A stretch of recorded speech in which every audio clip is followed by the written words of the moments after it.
Hello students, welcome to Shivaji polytechnic online classes. Analog electronics के आज के लेक्चर में हम जो हम लोग क्वेश्चन सॉल्व कर रहे हैं प्रीवियस ईयर के पेपर का, उसको आगे बढ़ाएंगे। और आज हम सेकंड सेक्शन देखेंगे जहां पे 5-5 नंबर के 3 क्वेश्चंस आपको दिए रहते हैं एग्जामिनेशन पेपर में। और जो आपके लास्ट ईयर के एग्जामिनेशन पेपर में तीन क्वेश्चंस दिए गए थे वो थे: द्विध्रुवी जंक्शन ट्रांजिस्टर की कार्यविधि की गणना करो, बीजेटी में धारा के संबंध को लिखिए। यानी कि जो आपका बाईपोलर जंक्शन ट्रांजिस्टर है उसका वर्किंग प्रिंसिपल आपको बताना है, और उसमें जो करंट्स होती हैं, एमिटर करंट, कलेक्टर करंट और बेस करंट, उनके बीच में क्या रिलेशन होता है ये आपको बताना है।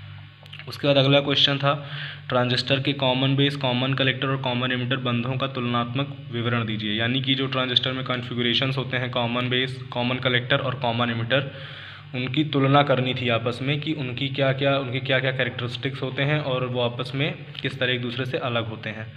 जो थर्ड क्वेश्चन था वो था ट्रांजिस्टर के विभिन्न बायस परिपथों के नाम बताइए। स्वतः बायस परिपथ में बायस स्थायीकरण कैसे प्राप्त किया जाता है। जैसे कि हम लोगों ने शुरू के वीडियोस में देखा था कि जो ट्रांजिस्टर में बायसिंग होती थी, जैसे पोटेंशियल डिवाइडर बायस, फिक्स्ड बायस, ये सब जो होती थी, इनके नाम लिखने हैं। और उसमें भी सेल्फ बायस को एक्सप्लेन करना है कि सेल्फ बायस में जो स्टेबलाइजेशन फाइंड आउट करते हैं वो कैसे प्राप्त किया जाता है। ठीक, जो लास्ट लेक्चर था आप लोगों का, उसमें हम लोगों ने पढ़ा था ब्रिज रेक्टिफायर के बारे में। जैसे कि इसमें जो पहला क्वेश्चन था, जेनर ब्रेकडाउन क्या है, जेनर अभिलक्षण का ग्राफ खींचे, ये हम लोगों ने वीडियो बना के पहले ही देख लिया था। और zener as a voltage regulator को भी हमने पहले ही देख लिया था। लेकिन लास्ट लेक्चर में हमने जो ब्रिज रेक्टिफायर था उसको सॉल्व किया था, कैसे आपको एग्जाम में लिखना है अगर 5 नंबर में आता है तो, वो सारी चीज़ें हमने देख ली थी। अब इस लेक्चर में हम लोग देखेंगे यहाँ पे सेकेंड क्वेश्चन, ट्रांजिस्टर के कॉमन बेस, कॉमन कलेक्टर और कॉमन एमिटर बंधों का तुलनात्मक विवरण दीजिए। क्योंकि जो पहला क्वेश्चन है इसको मैंने जो फिजिक्स में जो इलेक्ट्रॉनिक्स का पार्ट था उसको जब मैं पढ़ा रहा था, सेमीकंडक्टर फिजिक्स जो चैप्टर है उसको जब मैं पढ़ा रहा था, तो वहाँ पे मैंने आपको ट्रांजिस्टर के बारे में एक्सप्लेन कर दिया था, वर्किंग के बारे में, और उसमें जो धारा के बीच में जो संबंध होता है उसके बारे में मैंने एक्सप्लेन कर दिया था। ये वीडियो आप वहाँ से देख लीजिएगा। ठीक, तो इसमें हम 2 क्वेश्चंस को डिस्कस करेंगे, सेकंड क्वेश्चन और थर्ड क्वेश्चन को। तो इस लेक्चर में हम सेकंड क्वेश्चन को डिस्कस करने जा रहे हैं। तो देखिए यहाँ पे जो आपका ट्रांजिस्टर होता है उसमें 3 पार्ट होते हैं। अगर हम एनपीएन ट्रांजिस्टर की बात करें तो उसमें 3 पार्ट होते हैं। एक होता है एमिटर, एक होता है बेस और तीसरा होता है कलेक्टर। तो देखिए, जब बेस को एमिटर और कलेक्टर के बीच में कॉमन रखा जाता है तो उसको हम बोलते हैं कॉमन बेस कॉन्फ़िगरेशन। अगर एमिटर को कलेक्टर और बेस के बीच में कॉमन रखा जाता है तो उसको बोलते हैं कॉमन एमिटर कॉन्फ़िगरेशन। और अगर कलेक्टर को एमिटर और बेस के बीच में कॉमन रखते हैं तो उसको बोलते हैं कॉमन कलेक्टर कॉन्फ़िगरेशन। तो इस तरह ये 3 कॉन्फ़िगरेशंस होते हैं ट्रांजिस्टर में, और उन्हीं को हमें समझना है कि कैसे ये एक दूसरे से अलग होते हैं और इनका तुलनात्मक अध्ययन करना है। तो सबसे पहले हम देख लेते हैं कि अगर इनका हम सर्किट डायग्राम बनाएं तो कैसे बनेगा। तो अगर हम कॉमन बेस की बात करें, कॉमन बेस कॉन्फ़िगरेशन की बात करें, तो इसका जो सर्किट डायग्राम बनेगा, अगर हम एनपीएन ट्रांजिस्टर की बात करते हैं तो यहाँ पे हम मान लेते हैं ये हमारा एक एनपीएन ट्रांजिस्टर है, जहाँ पर ये हमारा एमिटर है, ये कलेक्टर है और ये बेस है।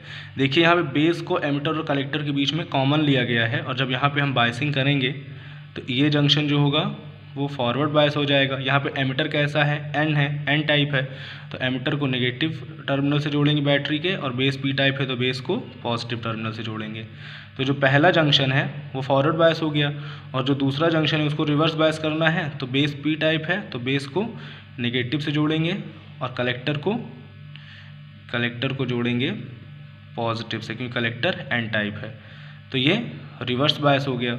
तो इस तरह से ये जो बायसिंग हो गई, यहाँ पे जो हमने बैटरी लगाई, मान लीजिए यहाँ पे जो पोटेंशियल है वो VEB है, और यहाँ पे जो पोटेंशियल है वो VCB है। ठीक, तो इस तरह से ये जो कॉन्फ़िगरेशन आपको दिख रहा है, ये जो आपको कॉन्फ़िगरेशन दिख रहा है, ये कैसा कॉन्फ़िगरेशन हो गया, ये कॉमन बेस कॉन्फ़िगरेशन हो गया। ये इसका डायग्राम हो गया कॉमन बेस कॉन्फ़िगरेशन का।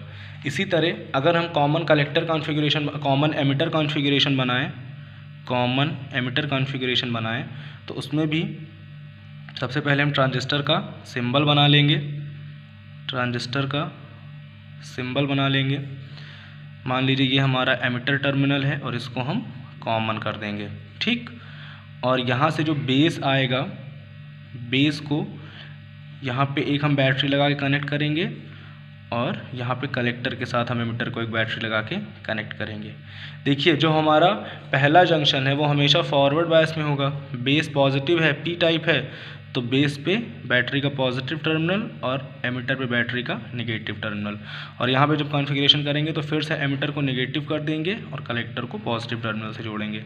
तो यहाँ पर ये हमारा common base common emitter configuration हो गया, जहाँ पे ये कलेक्टर है, ये एमिटर है और ये बेस है, और यहाँ पे ये VBE हो गया और ये VCE हो गया। तो इस तरह से ये जो कॉन्फ़िगरेशन है ये कॉमन एमिटर कॉन्फ़िगरेशन हो गया। कॉमन एमिटर कॉन्फ़िगरेशन का सर्किट डायग्राम हो गया। अब अगर यहाँ पे हम कॉमन कलेक्टर कॉन्फ़िगरेशन बनाएं, कॉमन कलेक्टर कॉन्फ़िगरेशन बनाएं तो देखिए कैसे बनेगा।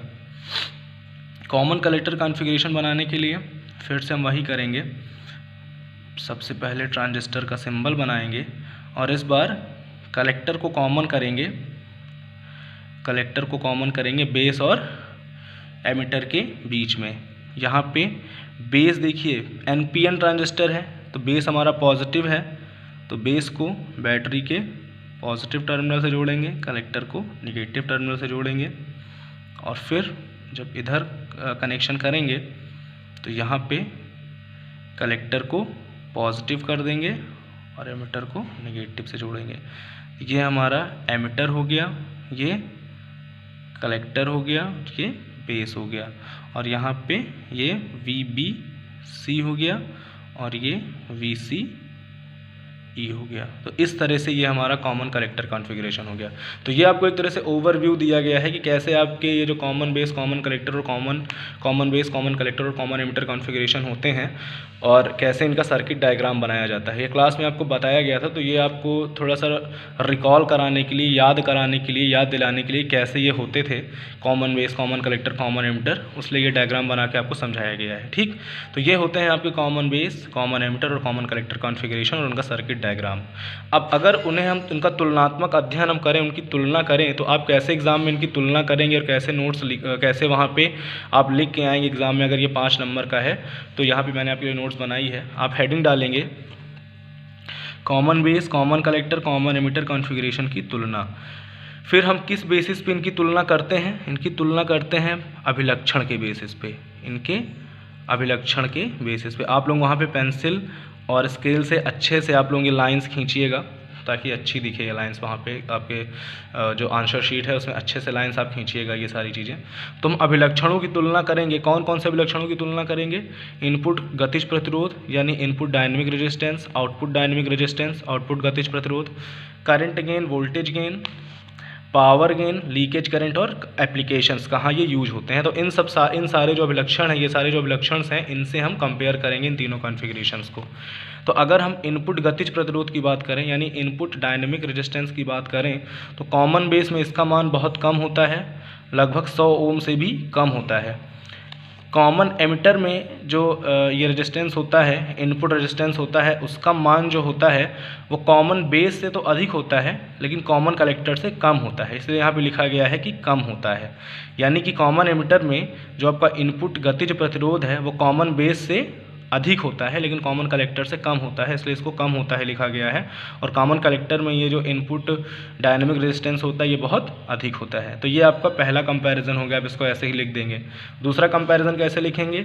आउटपुट गतिज प्रतिरोध यानी कि आउटपुट डायनेमिक रेजिस्टेंस। तो output dynamic resistance common base में बहुत अधिक होता है, कॉमन एमिटर में अधिक होता है और कॉमन कलेक्टर में कम होता है। कहने का मतलब है कि कॉमन बेस में ये जो आउटपुट गतिज प्रतिरोध है बहुत अधिक होता है, जबकि कॉमन एमिटर में ये जो गतिज प्रतिरोध होता है ये कॉमन कलेक्टर से अधिक होता है और कॉमन कलेक्टर में ये सबसे ज़्यादा होता है। तो इस तरह से आप इसको लिख देंगे।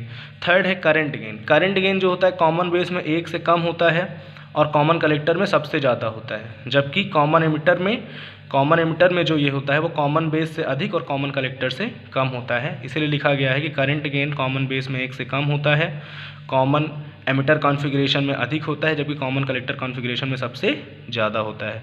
फिर अगर वोल्टेज गेन की बात करें तो वोल्टेज गेन कॉमन बेस में कॉमन कलेक्टर से अधिक परंतु कॉमन एमिटर से कम होता है। जो वोल्टेज गेन होता है वो कॉमन कलेक्टर से अधिक होता है और कॉमन एमिटर से कम होता है कॉमन बेस में।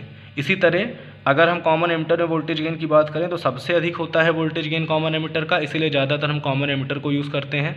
अगर कॉमन कलेक्टर की बात करें तो सबसे कम कॉमन कलेक्टर में वोल्टेज गेन होता है, 1 से भी कम। ठीक। फिर अगर हम पावर गेन की बात करें तो कॉमन बेस में पावर गेन सामान्य होता है, कॉमन बेस में पावर गेन सामान्य होता है। कॉमन एमिटर का पावर गेन सबसे अधिक होता है, जबकि कॉमन कलेक्टर का पावर गेन सामान्य होता है। अगर लीकेज करंट की बात करें तो कॉमन बेस में सबसे कम होती है, बहुत कम होती है, जबकि कॉमन बेस में लीकेज करंट बहुत कम होती है, जबकि कॉमन एमिटर और कॉमन कलेक्टर में बहुत अधिक होती है। इसी तरह अगर एप्लीकेशन की बात करें तो कॉमन बेस को हाई फ्रिक्वेंसीज़ के लिए प्रयोग किया जाता है, कॉमन एमिटर को ऑडियो फ्रिक्वेंसीज़ के लिए प्रयोग किया जाता है, जबकि कॉमन कलेक्टर को इम्पीडेंस मैचिंग के लिए प्रयोग किया जाता है। तो ये आपका जो भी कंपैरेटिव यहाँ पे एनालिसिस किया गया है, जो यहाँ पे तुलनात्मक अध्ययन किया गया है, अगर एग्ज़ाम में पूछा जाता है, अगर 5 नंबर में क्वेश्चन आएगा तो सबसे पहले आप क्या करेंगे, आप हेडिंग डालेंगे common base, common collector, common emitter configuration की तुलना। आप ये सारी चीज़ें लिखेंगे, यहाँ पे अभिलक्षण लिखेंगे एक तरफ, कौन कौन सी चीज़ों में हमें कंपेयर करना है इन चीज़ों को, फिर उनके आगे जो भी उनके लक्षण हैं वो सब हम लिख देंगे। ठीक।